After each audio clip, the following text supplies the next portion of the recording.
All right, welcome contractors and visitors. Porex is committed to providing a safe work environment for all of our employees, visitors, and contractors. Porex is committed to minimizing risk to the public, minimizing impact to the environment. Porex is also committed to be complying with all our federal, state, and local regulations, and then compliance with Porex safety procedures first and foremost. We're going to take a little time to go through a brief orientation to kind of, if you don't have an opportunity to go through an instructor-led orientation, this would be another option to that process. At the end of the orientation, you should have received a test. Complete that test and turn it in to your host, your EHS leader at the Porex Fairburn site. It's just a record of retention to make sure we understood the material that reviewed during the orientation. So with that being said, I'll turn it over to the facility manager for a brief statement, and then we'll get started with the orientation. Thank you. Hello, welcome to the Porex Contractor EHS training. I'm Chris Chapman, Fairburn's Managing Director, and I will be guiding you through the initial scope of our program. First, we want to thank you for taking the time to really understand the safety guidelines. Porex's mission is to make the world safer, healthier, and more productive. We embrace safety, environmental, and health as top priority. We want to ensure that our employees, contractors, and visitors have the tools necessary to do a task safely. We encourage, if you see something, to say something. We value that participation and engagement in our safety program. We also want to ensure that we're a positive steward to the community by not allowing our manufacturing processes to negatively impact that community. We hope to do these two things through teamwork and following the established EHS guidelines. If you're watching this, it shows your commitment for the same.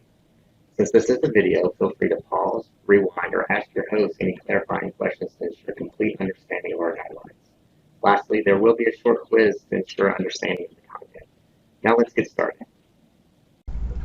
Additional contractor requirements. Any contractor that is bringing materials on site that could be considered harmful or hazardous to the facility, you're responsible in most cases to make sure that is properly disposed of, unless there's been some prior agreement with the Porex facility on us accepting the disposal costs for those wastes. So if you have any questions, please contact your host, but all of that should be agreed to prior to the work and should be captured in your scope of work and the quote provided to us. So all tools and equipment, personal PPE must be in good working condition, especially fall protection. Any electrical equipment used, make sure that we inspect them prior to every use. Fall protection, SRLs, lanyards, harnesses, that sort of thing. Do not touch or operate any Porex equipment without permission. Anytime a contractor is using Porex equipment, that they should be agreed to prior to them coming on site. It should be captured in their scope of work and the quote. If a scissor lift is needed, it should be captured in the quote. If there's an agreement with Porex, then we'll honor those requests. So make sure that's agreed upon prior to you coming on site. Comply with all signs and placards, any GHS information, any signs with PPE requirements. Make sure that we're following instructions there. Your work may be monitored by site staff, and it will be. The contractor pre-use checklist, we're rolling that out pretty soon, so those will be asked for. As we're performing our safety standard work, we'll be walking around observing contractor work, making sure that their permits are filled out completely and posted at the job site. So that'll be a new requirement for all contractors. The hosting contractor is responsible for ensuring all subcontractors understand Porex rules and guidelines. So that's the responsibility of the host contractor to make sure any additional contractors they bring in are following the rules and understand the rules. All of our site leadership is available at all times So make sure if the rules are unclear or if they need further explanation to give one of us a call, and we'll be glad to further explain that. In addition, prevention and controls of explosions. Porex facility, polypropylene is our primary raw material. Polypropylene is a byproduct of oil, and it does fall under the explosive, the NFPA explosive dust standard. So we have certain guidelines that we have to comply with from an explosive dust standpoint. The most critical work that contractors are doing would be hot work permit process. That is, what goes along with that. Obviously the area's got to be clean within a 30-foot radius. There has to be a fire watch, a full-time fire watch. That means a person doing fire watch, not assisting with work or doing the work. You got to have a dedicated fire watch. They have to provide. You should be providing your own fire extinguishers, using heat blankets, heat shields when necessary. But housekeeping is by far the most critical, or one of the most critical parts to the hot work permit process, just due to the our base raw material being polypropylene. So ensure your areas, if you're doing hot work, take it to the maintenance shop whenever possible. If you have to do work in the field, that requires the permit process to be signed off by a Porex employee. So always make sure that we're following the guidelines there. Preventative maintenance on equipment such as dust collectors and duct work. Anytime we're doing service work around the dust collectors, make sure that that we're following all the Porex standards. If you have any questions regard to any hot work or any service or work around the dust collectors, please make sure you ask questions to maintenance, engineering, or EHS. Okay, in the event of emergency, there will be an audible alarm sounded for evacuation. All contractors, visitors are required to evacuate the facility along with all Porex employees. When that alarm sounds off, you want to go to the closest exit possible, whether that's at the back or the front. You go out of the facility. If you're exiting through the back, come around to the front of the facility where the Porex sign is located out on the front lawn. All of our areas will be designated to their locations, their departments. The evacuation coordinator will do a roll call to make sure all employees are accounted for. Relocation will be to the primary hallway with the flags and the time clocks. Every department is posted in that area, so that will be our relocation, and that will be announced through the PA system. So if you hear the alarm, the evacuation alarm, I'll play an example.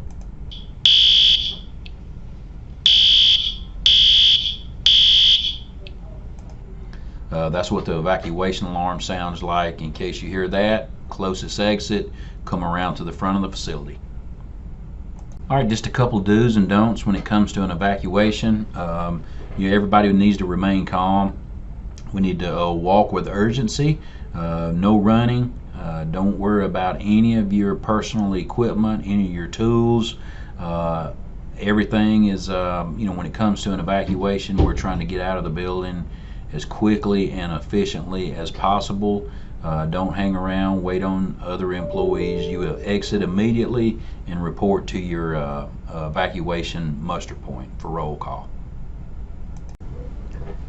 In addition to the evacuation, we always need to make sure too that we keep or maintain a safe egress to all exit doors. If we have scissor lifts, elevated work platforms, scaffolding, anything that could hinder egress is something that you may need to get some Porex leadership involved with. Always make sure we have clear paths for not only our contractors but the Porex employees also.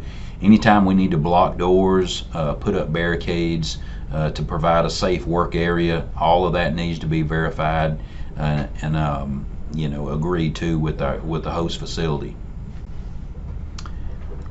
Chemical spills and releases. Report all chemical spills and releases to your supervisor, your host, immediately. Any loss of containment should be reported immediately. Any hazardous chemicals, anything that's brought on site by a contractor should receive prior approval from Porex. Anything brought on site that could be considered hazardous or anything for that reason should be approved by Porex. Contractors are responsible for all the removal of any waste generated while they're on site. Report any spills, no matter how minor that is, to your host or the EHS leader for the site. All right, in the event of an injury, in case any one of the contract employees or subcontractors is involved in an injury, an incident, anything with a property damage, always make sure that we're reporting those events to the host or the EHS leader for the site, no matter how minor those are. If we do have a trained emergency response team or safety team that has access to first aid equipment, if they've been trained in CPR, first aid, emergency response, incident command. So make sure that in case of an event, make sure all events are reported and documented. As far as emergency equipment goes, we do have 2 AEDs located on site. We've got one in the front office area next to the wellness room. We do have another one located outside of the first aid room across from the break area. Those AEDs are not locked. They're accessible for all contractors, all trained contractors, and Porex members of the Porex safety team. We do have a first aid room with additional medical supplies in case those are ever needed. Just make sure we report on all injuries, any events, anytime there's a use of emergency equipment. Make sure you notify your Porex host or the EHS leader. Personal protective equipment, PPE, is required at all times in manufacturing areas. Safety shoes, steel-toed shoes.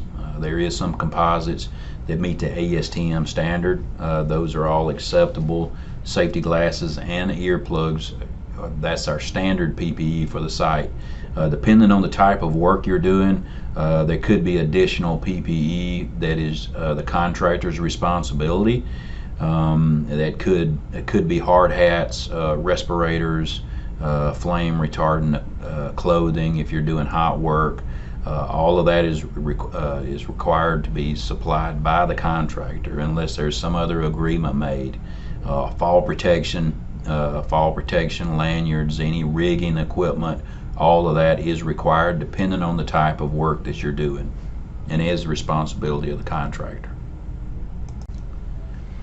All right, SDSs are available on request. Any chemicals that are on site in the Fairburn facility are available. Those are electronic. They're kept on the 2 kiosk computers in the break room. Those are shared computers. All employees have access to the SDS, the database that keeps all of our electronic SDSs. Again, any chemicals brought on site by the contractor, whether that's the host contractor or the subcontractor, must be approved. All of those chemicals must be removed from the site when the work is completed, and any additional waste that's produced from use of chemicals is the responsibility of the contractor unless there's prior agreement made. All chemical containers must be labeled with the identity of the chemical inside, the appropriate hazard warnings, or alternative words, pictures, symbols, or a combination of both. We are a GHS compliant facility. All new chemicals have to be approved. All chemicals transferred into secondary containers must be labeled. They must have GHS labels, pictograms, warning symbols. Any chemicals brought on site by the contractor must meet the GHS requirements. Any chemicals transferred to secondary containers, those must be labeled and meet the GHS requirements also. If additional GHS labels are needed, see the site EHS leader will be happy to provide the proper labels for any secondary containers. All right, SPCC, Spill Prevention Control and Countermeasures Plan. Porex does comply with the EPD, EPA in this situation. We do have an SPCC plan. Anytime a facility has over 1,300 gallons above ground, they're required to have an SPCC plan.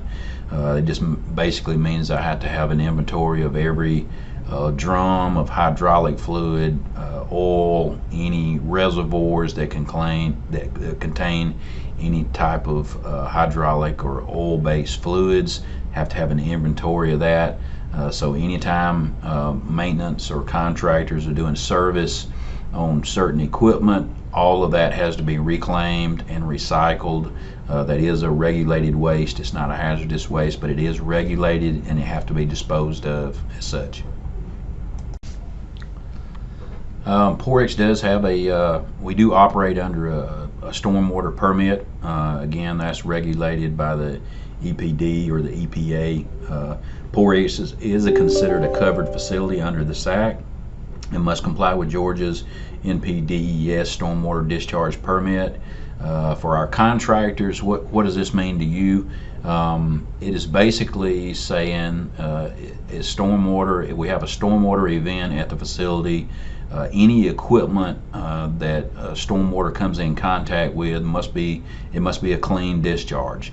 If you're demoing equipment, moving equipment, doing outside construction, anything where there's an exposure from a stormwater event, if a gearbox or a piece of equipment is left outside of the facility, we have a stormwater event. Any raw materials is left outside.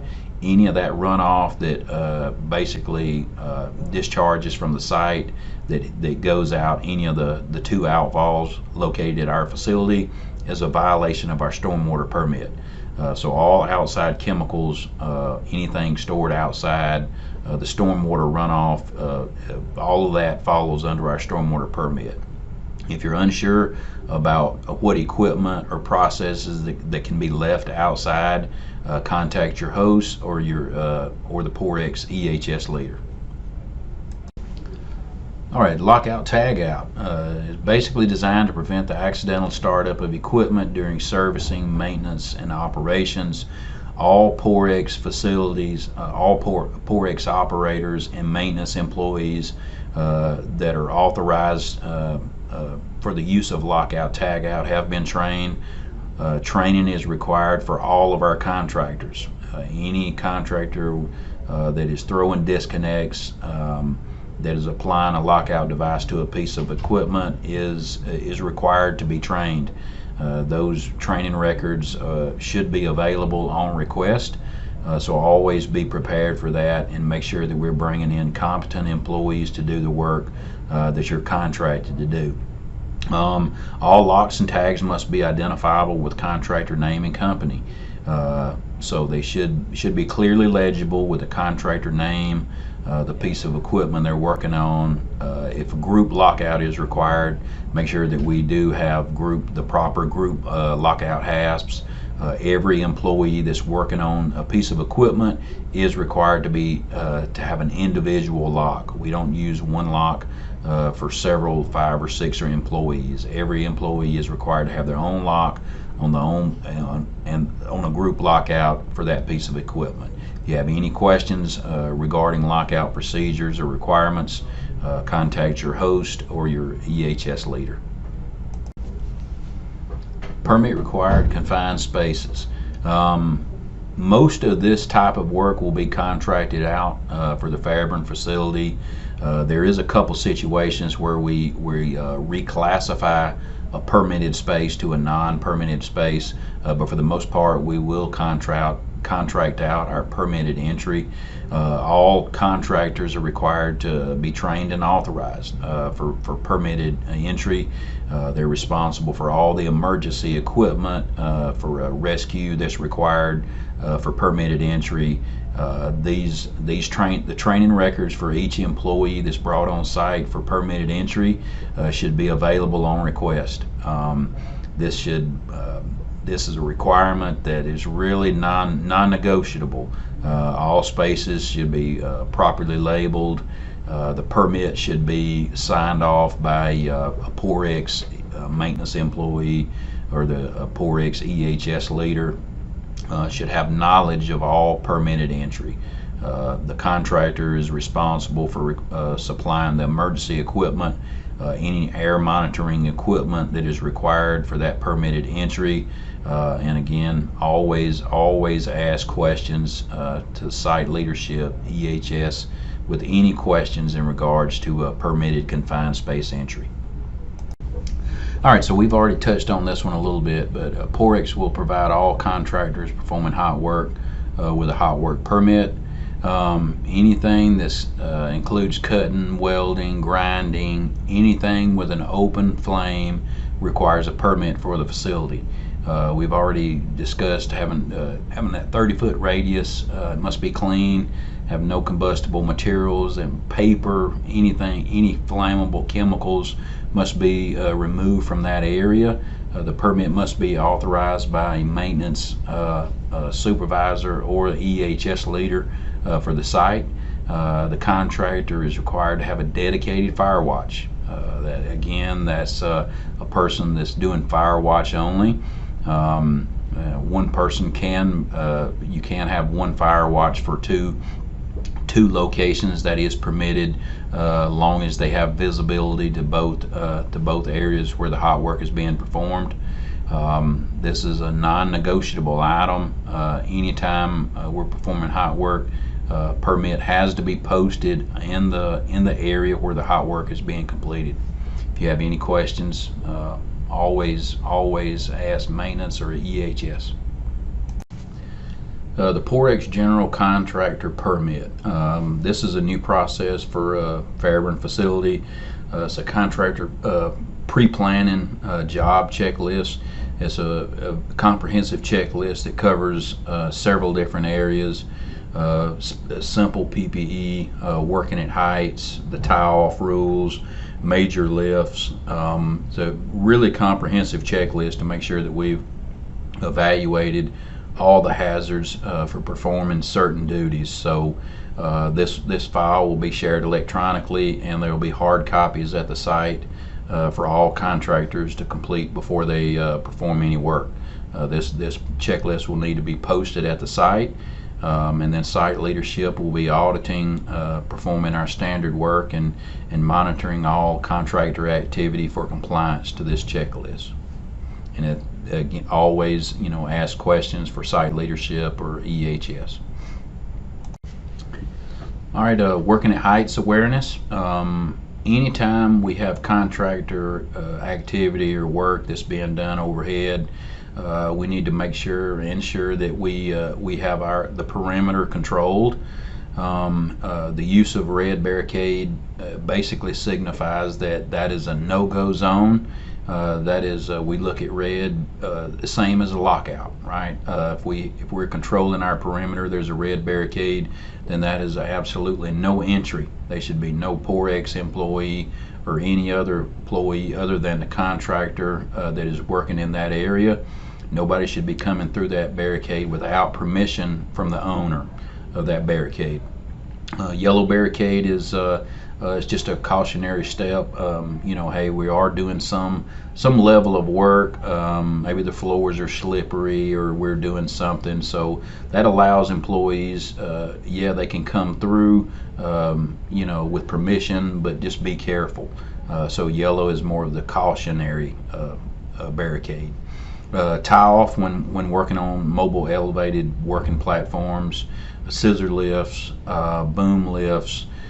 This is something that Porex hasn't enforced in the past, but moving forward, we will require contractors, anytime they're inside of a lift working over 4 feet to follow the OSHA tie-off guidelines. Anchor inside of the scissor lift, have rated a harness, lanyard, or an SRL for tie-off. Again, this is something that we haven't enforced, but we will moving forward. And then another addition to that is we should never climb out of the basket. Any operational or contractor work that requires an employee to climb out of the basket to perform that work has to be approved by the site EHS leader. So if you're doing work and that is required, you need to follow up with your site host, get EHS involved, and make sure that we're not doing any work that hasn't been approved. All right, additional working at height rules are we do follow the OSHA 1910 standard. I know the construction standard 1926 calls out 6 feet. You're allowed to go 6 feet without tie off, but we are in the general industry, so we are following the 4 foot rule. If there's any questions about that or any discussions we need to have, definitely feel free to reach out regarding that. So fall protection is mandatory when working above 4 feet. That includes, again, scissor lift, JLGs, any mobile equipment. Employers and contractors are responsible for providing their own PPE. They're required to inspect that PPE before every use.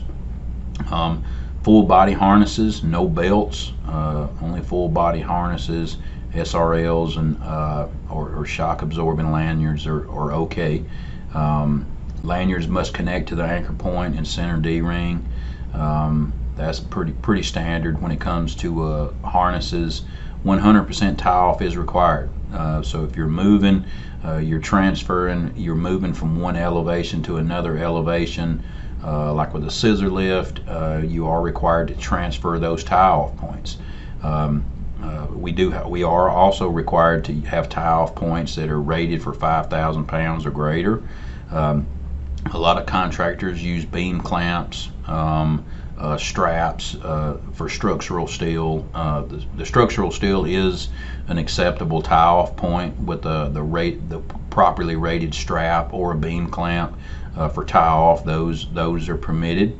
And if you're doing work from a ladder, stay within the confines of the ladder. We like to follow the belt buckle or the naval rule.